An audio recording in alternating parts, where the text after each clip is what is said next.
Shalom, salam sejahtera. Renungan malam seiman ditulis oleh Dr. Kathleen Lewijaya Kuntaraf dan Pendeta Dr. Jonathan Kuntaraf. Judul renungan malam ini adalah bersyukur untuk pengampunan. Tetapi hendaklah kamu ramah seorang terhadap yang lain, penuh kasih mesra dan saling mengampuni, sebagaimana Allah di dalam Kristus telah mengampuni kamu. Efesus 4 ayat 32.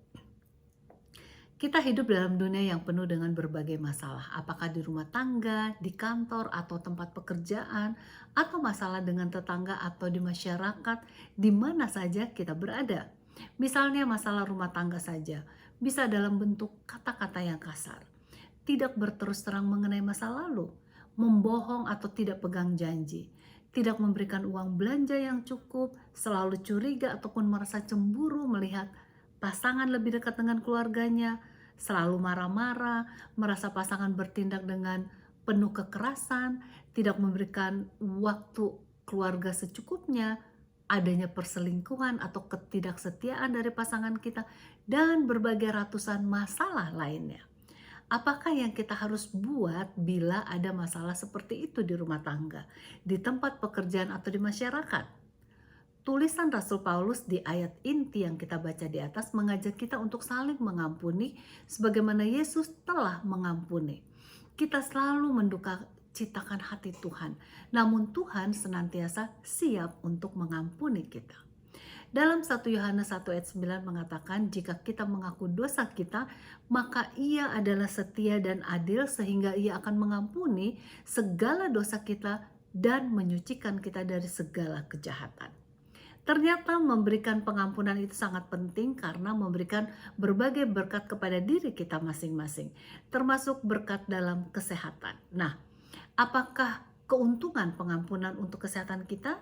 Berbagai penelitian menunjukkan hubungan pengampunan dengan kesehatan sebagai berikut. Pertama, pengampunan mengurangi resiko serangan jantung. Kedua, memperbaiki kolesterol. Tiga, tidur yang lebih nyenyak.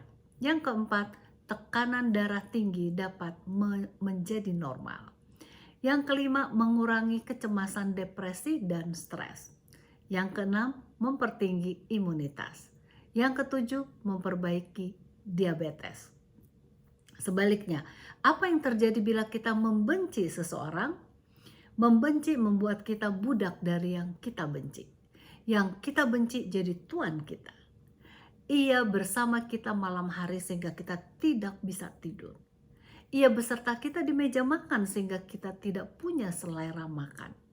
Ia pergi dengan kita waktu kerja sehingga kita tidak bisa konsentrasi. Ia memberikan kepada kita sembelit, sakit kepala, tekanan darah tinggi, dan sakit mah. Kebencian adalah beban yang terlalu berat bagi manusia untuk ditanggung.